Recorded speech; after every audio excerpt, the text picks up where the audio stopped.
Mr. Duff?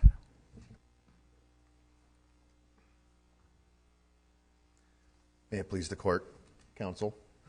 My name is Jim Duff, and I represent Mr. Darren Petro, the appellant in this case. There are three distinct issues before the court today. First, whether or not the Davenport Civil Rights Ordinance may be enforced in district court. Second, whether or not the district court had jurisdiction to hear Palmer College's duplicative complaint argument.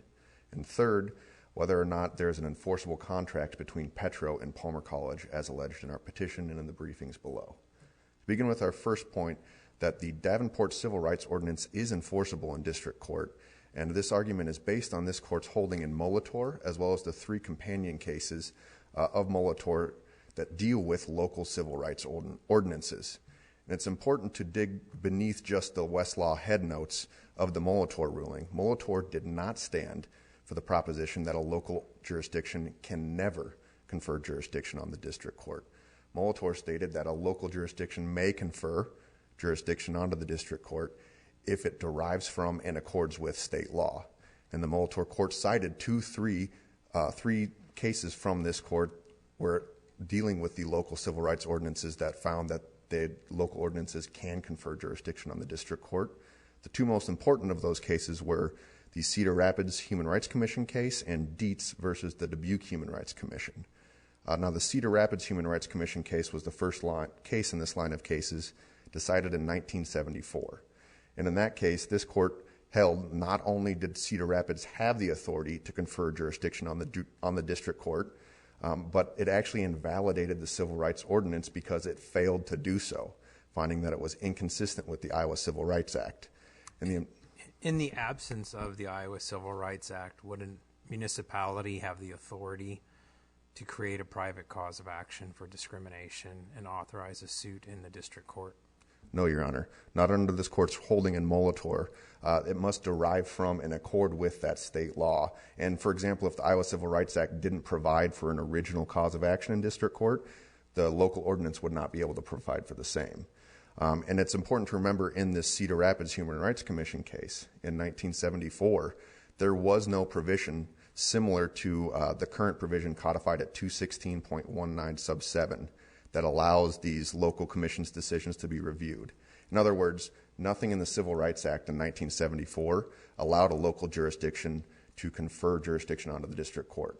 However, this court in the Cedar Rapids case found that that was inherent in the power designated to it from the Iowa Civil Rights Act, and because the Iowa Civil Rights Act provided for judicial review as well. And also it is important to note in 1974, the judicial review provisions in the Civil Rights Act were very different than they are today. This was prior to the passage of the Administrative Procedure Act. And in 1974, the district court, when they conducted their judicial review, was actually de novo, very different than the current procedures in 17A. And I believe the district court had the authority to reopen the record and accept additional evidence, witness testimony, and documents.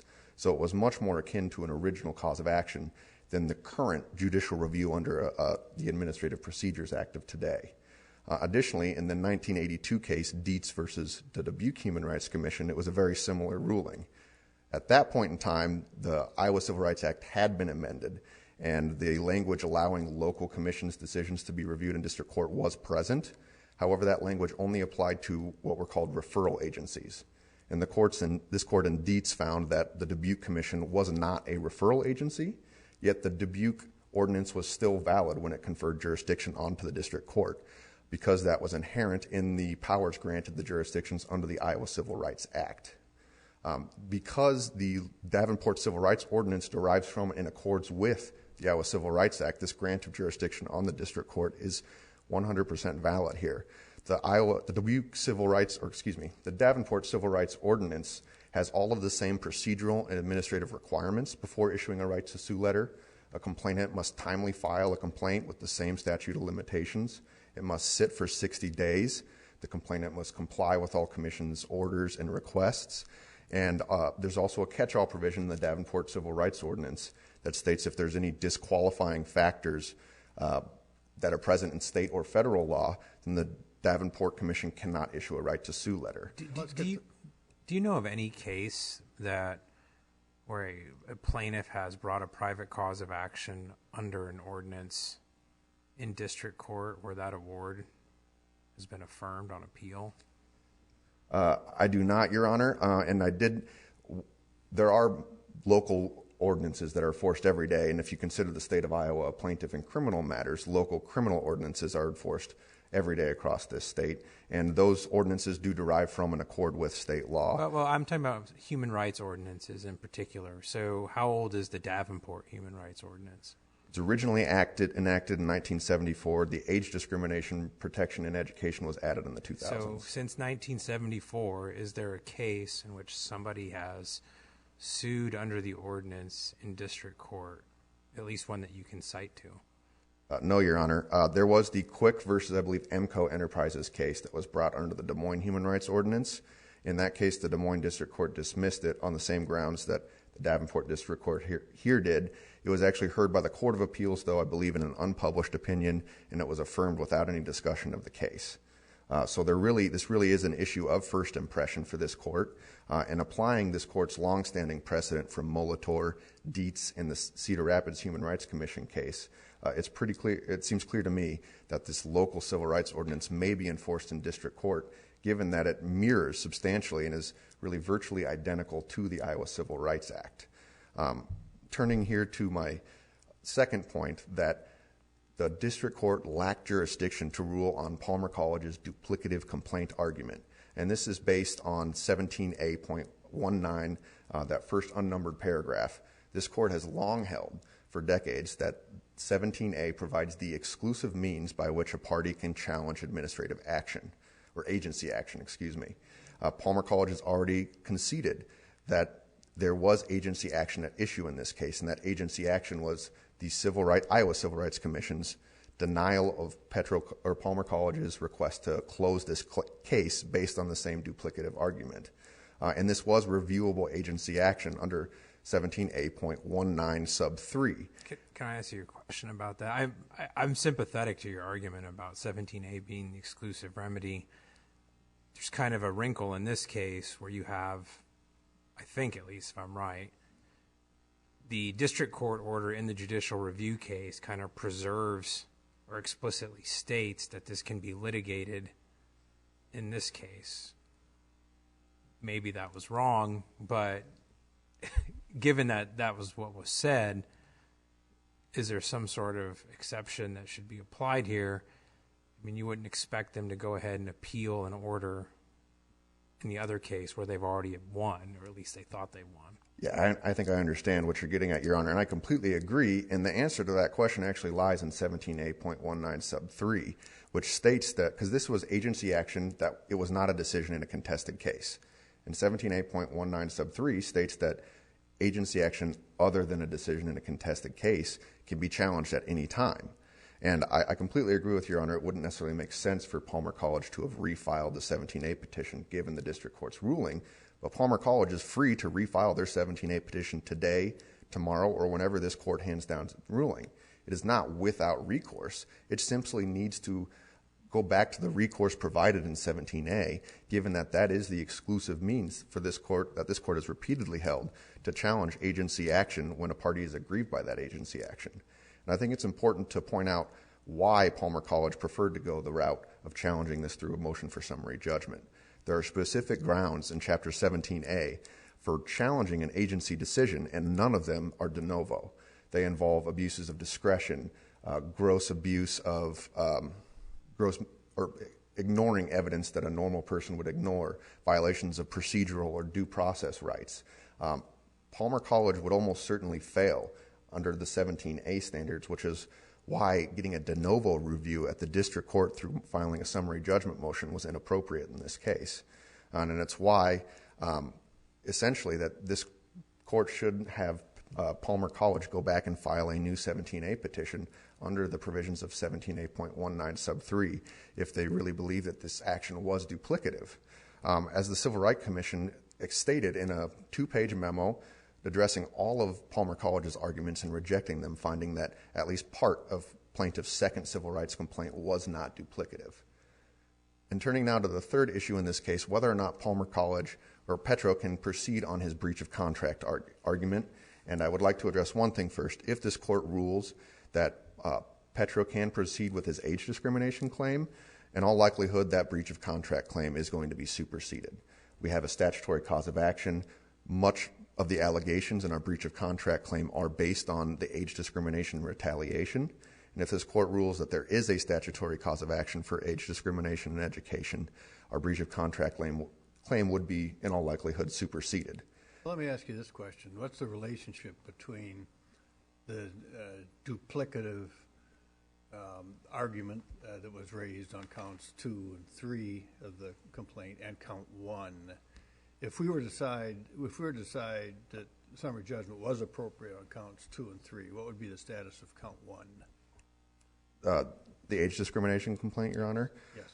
The age discrimination claim is completely independent. It's the one here that is completely independent from all of these other claims. How you rule on these other 2 claims, you basically start with the age discrimination claim and go forward from there. If we have an age discrimination claim in education, that statutory claim most likely supersedes our common law breach of contract claim. So, right, and so you don't have a non-age discrimination procedural claim under a handbook that certain steps should be taken. I mean, your pleading was notice pleading, but I mean, it said something about policies and handbooks and et cetera, kind of ran on. But I'm not aware, and I want you to help me, I'm not aware of any specific, kind of procedural policy or provision handbook 10A6. I'm not aware of that. What I am aware of is what I'll call a piggyback claim.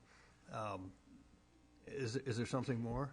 Yeah, well, yes, Your Honor. There were essentially 2 claims for breach of contract, one of which was Palmer in their handbook promised to refrain from age discrimination. Now, that's what I call a piggyback claim. Yes, Your Honor. But there was also a general claim for breach of the good faith in the execution of the contract. Anything else?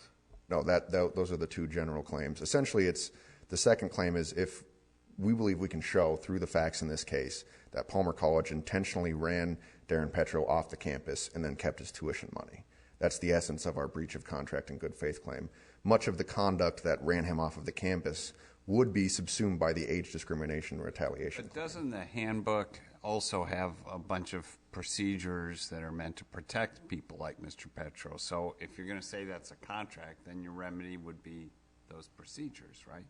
Those procedures would apply in an expulsion claim, Your Honor, correct, but this is more of a constructive expulsion claim where Mr. Petro was subject to harassment, we allege, harassment and discrimination and coercive conduct over the course of multiple years, which resulted in an intolerable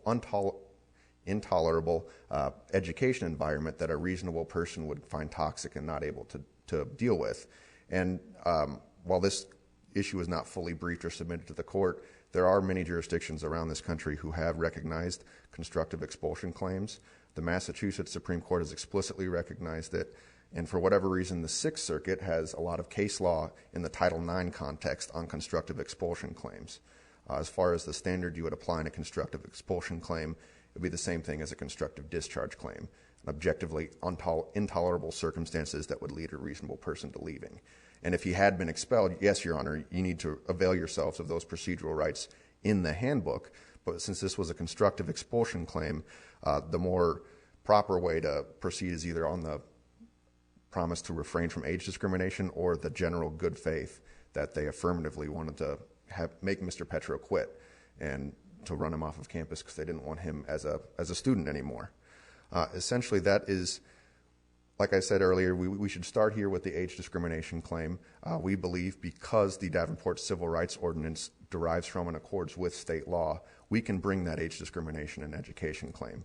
Additionally, because the district court lacked jurisdiction to rule on that 17A, on the duplicative complaint argument, this case should be remanded and and then Palmer can file their 17A action on that issue. And if the court rules in our favor on both of those 2, the breach of contract claim would be superseded by these statutory causes of action, and that claim would be dismissed, and this court would be correct in upholding the district court's ruling just on different grounds. See, my time is almost up. Thank you, Your Honors. Thank you very much. Ready for the argument from Mr. Barnett?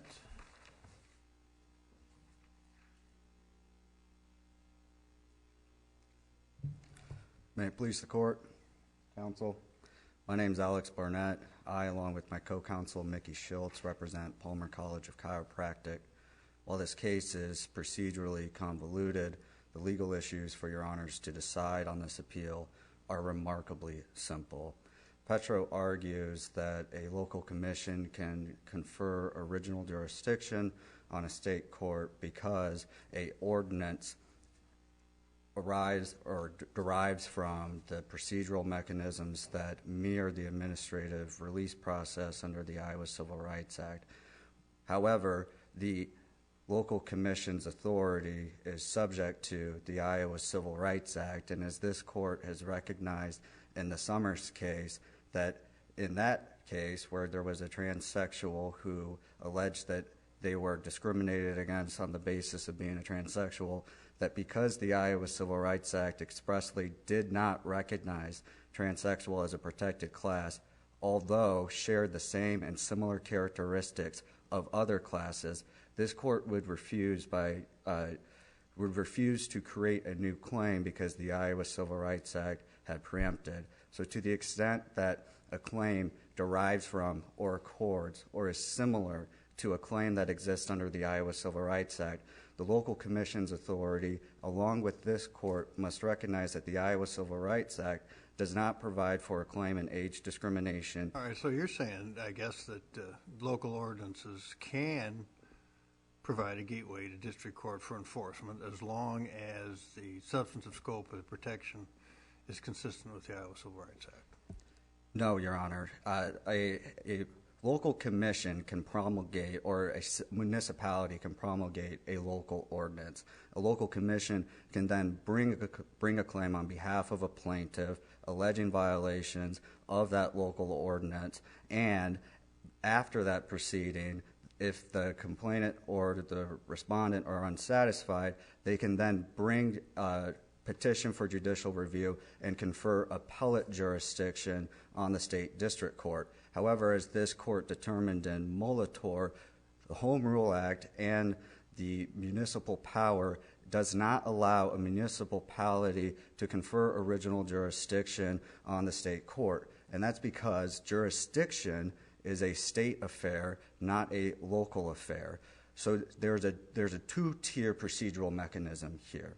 A complainant who alleges a violation of the Iowa Civil Rights Act may request an administrative release and bring that cause of action directly in state court, regardless of whether that complaint is processed by the Iowa Civil Rights Act or a local commission. However, if it's a claim arising solely under a local ordinance, it is the responsibility of the municipality and the local commission enforcing that ordinance to hear that in the first instance, and then, if they're dissatisfied, they can confer appellate jurisdiction for judicial review.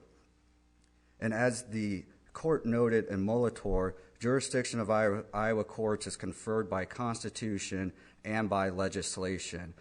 Darren Petro has not pointed to one statute that allows a state district court to hear a claim arising under a local ordinance in the first instance. Well, he's referring to Chapter 216, I think, and as I understand the argument, it's, well, Chapter 216 allows for local ordinances with rights and remedies, and if we're going to have local civil rights commissions, which are expressly authorized by 216, they need to have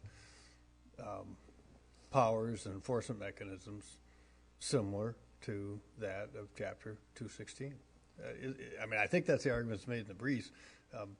Did you not see that there? Am I dreaming? With respect to Chapter 216, is that, yes, 216 expressly allows the creation of local commissions, and local commissions are able to hear complaints arising under the Iowa Civil Rights Act, and local commissions are able to issue administrative releases for claims arising under the Iowa Civil Rights Act for the complaints to go directly to state court. However, if a local commission or municipality wants to promulgate an ordinance that protects greater classes under the local ordinance, then it is the responsibility of the local commission to hear it in the first instance. And with respect to the administrative release provision, 216.16 is the provision in the Iowa Civil Rights Act that allows the Iowa Civil Rights Commission to issue an administrative release. And in that first subsection, it says that for unfair practices, discriminatory practices, they may request an administrative release.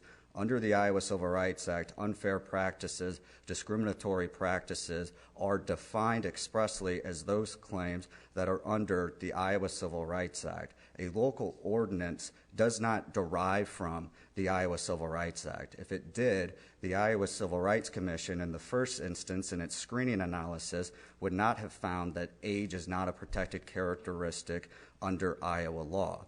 Other courts interpreting the plain language of the Iowa Civil Rights Act, such as the Quick decision in the trial court that was affirmed on appeal without opinion, and the Toppert decision from the Southern District of Iowa with respect to claims that arose under the Davenport Civil Rights Ordinance for sex discrimination, the court found that the plain language of the Iowa Civil Rights Act prohibits these types of claims that arise under a local ordinance being brought directly in state court. That, at least as I understand the Quick and the Toppert case, that reconciles, I think, at least the ordinance with 364.1 that prohibits municipalities from regulating private law between citizens. So in other words, the municipality, as the municipality, can bring an enforcement action for its own ordinances, the public law piece, but 364.1 would prohibit it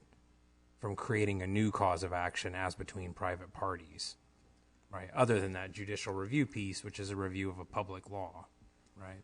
Correct, Your Honor. And to the extent that Petro is citing the Home Rule Act 364.1 to bolster his claim that his claims under the Davenport Civil Rights Ordinance were properly brought in district court, 364.1 expressly provides that this grant of home rule powers does not include the power to enact private or civil law governing civil relationships. And with respect to the breach of contract claim, as you noted, Justice Apple, there are two promises at issue here. One, a general statement to not engage in age discrimination, which is already protected, one, under the Davenport Civil Rights Ordinance and protected under federal law. Petro makes a critical concession that if I am able to bring a claim under the Davenport Civil Rights Ordinance, well, then my breach of contract claim is likely superseded. Palmer is not arguing that Darren Petro's breach of contract claim under the Davenport Civil Rights Ordinance fails as a matter of law. What we argue is that the state district court lacked jurisdiction over his claims arising under the Davenport Civil Rights Ordinance. The fact that Darren Petro's claims under the local ordinance have been lost in this procedural shuffle does not mean that there were not mechanisms or remedies that were available for Darren Petro to bring an age discrimination claim against Palmer. The fact that they elected to forego those remedies by requesting the Davenport Civil Rights Commission to issue a right to sue letter does not change the analysis. Do you have any claims outside of the age discrimination, retaliation, mental health boxes? Any contract claims? In this case? No, not in this case, Your Honor. The only claim that Darren Petro has for breach of contract is age discrimination, or as he described, is that he was dissatisfied with the education that was provided to him. So we have two promises: age discrimination, failure to provide an education. One, the age discrimination claim under the Davenport Civil Rights Ordinance fails. The Iowa Civil Rights Act doesn't recognize age in education, and the promise to provide an education is clearly an educational malpractice claim. To the extent that the Iowa Civil Rights Act does not protect age in education, that does not mean that his claims are not preempted by the Iowa Civil Rights Act. The Iowa Civil Rights Act is a comprehensive, preemptive statutory scheme that precludes remedies that are alleging discrimination or require the proof of discrimination in order to receive a remedy. Mr. Duff, in response to my questions, sort of had described a different take on the breach of contract claim. In other words, that he was constructively driven out of the school. Not that the education was necessarily poor, but he never got it because he was, in effect, forced out of the school by a series of improper actions by Palmer College. For the semesters that Darren Petro paid Palmer College, he did receive education, and he did receive education from Palmer's instructors. To the extent that he was dissatisfied with that, again, we're going back to whether Palmer provided a proper educational environment for Darren Petro, which would be barred as an educational malpractice claim. To the extent that he's claiming he's dissatisfied because he was discriminated against, it's either it's preempted by the Iowa Civil Rights Act, and he's lost the claim under the Davenport Civil Rights Act. I don't think he's complaining, you didn't teach me how to be a chiropractor, and he's complaining about more than I was discriminated against because of my age. He's saying there were a host of actions that are described in the briefs, and that those actions would have forced any reasonable person to withdraw from the school. So, why can't he pursue that claim? The reason being because, as you noted in your questioning, Justice Mansfield, is that there are other policies and procedures in there that if a student feels like a faculty is mistreating them or that they're not receiving the right education, there's a chain of command by which the student could submit a grievance to the faculty and allow the faculty to address and or try to resolve these issues. The fact that Petro decided to withdraw as opposed to try to enforce his rights under the student handbook does not all of a sudden give rise to a breach of contract claim, particularly in this setting where we must be mindful that we're dealing with the education and the university where contract principles in and of themselves are not rigidly applied, and courts are hesitant to substitute their judgment for those of educators. And a portion that has been lost here in the briefing was the purpose by which Palmer College had promulgated its institutional policies. On Appendix 276 in the student handbook that was provided to Darren Petro, the handbook provides that the purpose of Palmer's institutional policies is to, quote, promote a safe, healthy, and learning-conducive environment and productive workplace, end quote, by developing, quote, processes that are consistent with local, state, and federal law, end quote. What we're dealing with here are promises either to provide a learning-conducive environment, which is barred, or to comply with existing law. Can you? I want to have you answer this before you run out of time. Can you quickly address the 17A issue and the jurisdiction to? You know what I'm talking about. Yep, happy to, Your Honor. So I think you hit the nail on the head at the outset that the Iowa District Court in Palmer's petition for judicial review proceedings has already found that it already rejected Darren Petro's precise argument that he's raised on the motion for summary judgment and that he reasserts here on this appeal, that the Stewart memo constituted intermediate agency action. And the Iowa Civil Rights Commission itself, when it intervened or when it participated in the judicial review proceedings, it also disagreed with Darren Petro's argument that the Stewart memo was anything other than some sort of internal memo that the Iowa Civil Rights Commission authored. Palmer was not injured, and we were unable to bring a petition for judicial review simply because an Iowa Civil Rights Specialist, Stewart, had authored this memo. And this would be akin to, at the Iowa Civil Rights Commission, that if there was a screening analysis, they decided to keep the case. Then we file a motion to reconsider, asking them to administratively close the case as opposed to keep it. They deny that motion. We then try to file a petition for judicial review while the case is still pending before the Iowa Civil Rights Commission. Of course that would be barred because we have not been irreparably harmed. We still have administrative remedies to exhaust, such as going forward and challenging the investigation and putting forth our arguments there. When Stewart authored her memo, the complaint was still pending before the Iowa Civil Rights Commission, and we had no ability to bring a 17A action. Your argument is that you challenged the duplication in the only way that it was really possible to do so? Is that what you're saying? We challenged the duplication when we became aware that due to the Iowa Civil Rights Commission refusal to dismiss it, once they issued the right to sue letter and he filed an amended complaint, we then realized the fact that this complaint was not dismissed by the Iowa Civil Rights Commission when it was brought to their attention that it was duplicative. Now he's brought a claim based upon the complaint.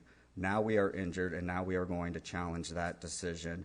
And what the district court found was that it was jurisdictionally proper for the Iowa Civil Rights Commission to issue the right to sue letter because it complied with the jurisdictional requirements promulgated under the Iowa Civil Rights regulations.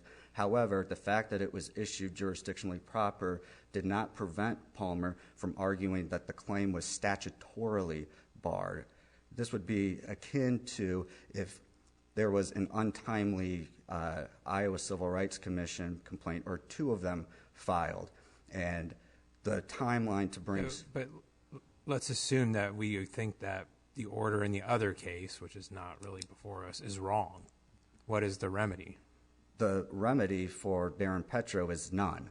And the reason being is that if he disagreed with that analysis, his remedy was to file a notice. Right. What if it was wrong in the sense that, as I understood the other district court order, it said the college could challenge the administrative release in this case?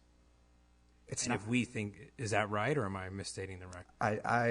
I think that's incorrect, respectfully, Your Honor, in that we're not challenging in this case the issuance of the right to sue letter. What the district court found was that the right to sue letter was properly issued. However, that does not prohibit Palmer from arguing that the claim itself was statutorily barred, that all that the Iowa Civil Rights Commission does when it issues a right to sue letter is that it certifies that the four prerequisites, such as this complaint has been pending before us for 60 days or more, are satisfied. It does not certify any of the factual assertions, arguments, or anything else other than those four prerequisites.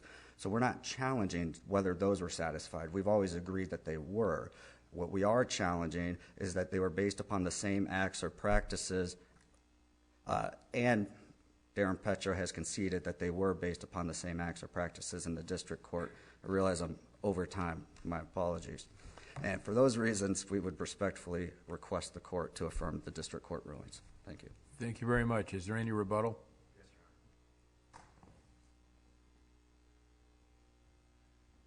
Your Honors, I just wanted to briefly address that 17A argument. When Palmer College filed their original 17A petition, simply put, they challenged the wrong agency action. They challenged the issuance of the right to sue letter, and there are specific procedural requirements for when the commission issues a right to sue letter. Instead, they should have challenged the commission's refusal to close the complaint based on the duplicative grounds. And this was agency action. This wasn't just an internal memo that somebody said, hey, these complaints look like they're the same. Palmer actually wrote a letter to the Iowa Civil Rights Commission requesting that they close the case because these complaints were duplicative, making the exact same arguments that they then made to the district court on their summary judgment motion. And under these circumstances, when the agency issues a memo in response to a motion from a party denying that motion, the only way to appeal that denial is through 17A, through the administrative procedure. Did they have to wait until the right to sue was issued before they could have done that? I believe, Your Honor, that this was not what would be called intermediate review. I think it's other agency action, decision of the agency other than a final decision in a contested case, and they could have brought it right away. They also could have brought it after the right to sue letter was issued. And frankly, there's no statute of limitations in 17A.19 sub 3, so they could still bring that action. I mean, maybe the doctrine of latches would bar, but not in this case, since this has been a live issue before this court this entire time. So they would absolutely be able to bring a new 17A action. Let me shift gears and go back to the first issue on appeal.